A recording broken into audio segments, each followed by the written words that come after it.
Welcome back to the channel, another segment of Brian Reads the News. This is where we go online, we find some news stories that take it from my mouth to your ears, let you know what's going on in the world today. Yesterday we read a story about the new Joker movie. Joker 2 is coming out, and they had some reviews and not so nice things to say about the new Joker movie, so you can check that out now. Today we're going to continue with the sequels, and another one that's coming out soon is Beetlejuice Beetlejuice, the second Beetlejuice. So nice they named it twice. Let's take a look at this article. There you see it. This one's coming to you from usatoday.com, the entertainment section. It's titled A Parent's Guide to Beetlejuice Beetlejuice. Is it appropriate for kids? This one is written by Felicia Wellington Radell of USA Today, published September 6, 2024. The Ghost with the Most is back, only with a different rating this time. Beetlejuice Beetlejuice, the sequel to Tim Burton's 1988 horror comedy Beetlejuice, starts haunting theaters this weekend, but the new installment comes with a PG-13 rating, a step up from the PG of the original film. While you may have fond memories of watching Michael Keaton's Beetlejuice antics when you were younger, you might want to consider some of the difference between the two movies before bringing kids on this particular trip down memory lane. Here's what parents need to know about Beetlejuice Beetlejuice in theaters now. So they got a photo here with old Michael Keaton dressed as Beetlejuice and Winona Ryder as Lydia. And it asks, what is the new Beetlejuice sequel about?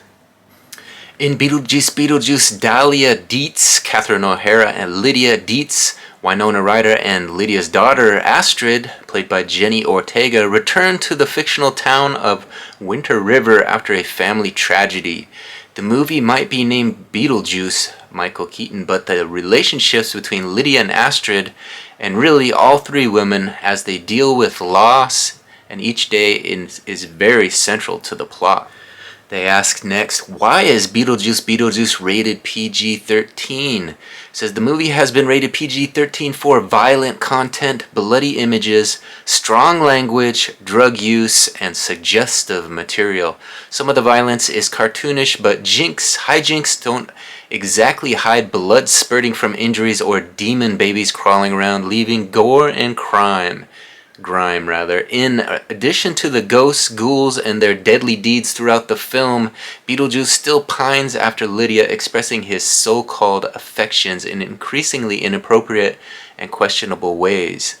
Lydia has also subjected to unfunny pressure about taking prescribed medication, as well as unassuming pressure to marry her boyfriend. The real question is, did the original, which included its own share of violence, mild profanity, innuendo, macabre content, only have a PG rating?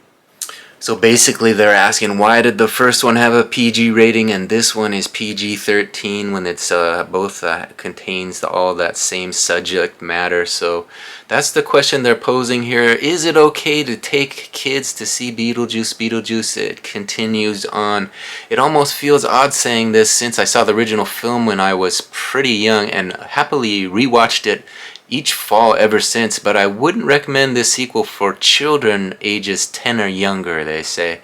Nostalgia can cloud our perception of a piece of entertainment with warm memories instead of the realities of it. Yes, both movies navigate similarly through topics such as death and fraught family relationships, but the new film arguably has a more serious edge to it between the jokes.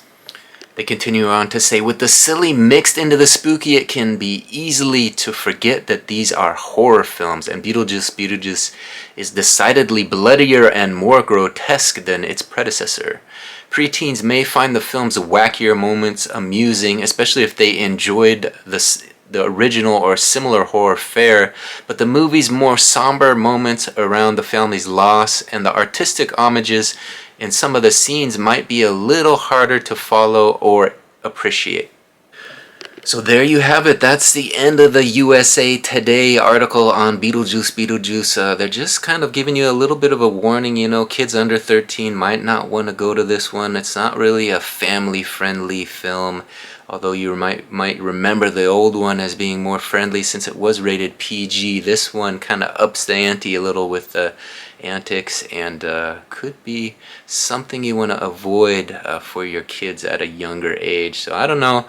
I might go see it because I like the original one, and I don't really remember it being that gory or that horrible in terms of inappropriate for kids. But we'll have to wait and see, I guess. Once you see it on big screen, you can kind of get a better feel for the movie, and if the stuff is tastefully done, humorously done. Sometimes kids can notice that, and they realize they're just joking and it's not serious. But when the kids are under 13, yeah, they probably shouldn't be watching that sort of stuff. They might have nightmares, and it might negatively affect them. So let me know what you think about this review. Will you be taking your kids to this one, or are you going to wait till they're over 13 before they attend?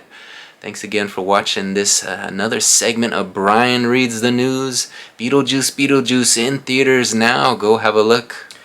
So just a quick reminder, if you guys like this sort of content, I do have a YouTube channel. You can hit that subscription button, ring that notification bell, and that way you'll be notified every time the next Brian Reads the News segment drops. Thanks again for watching this one to the very end. We'll catch you on the next one. Bye.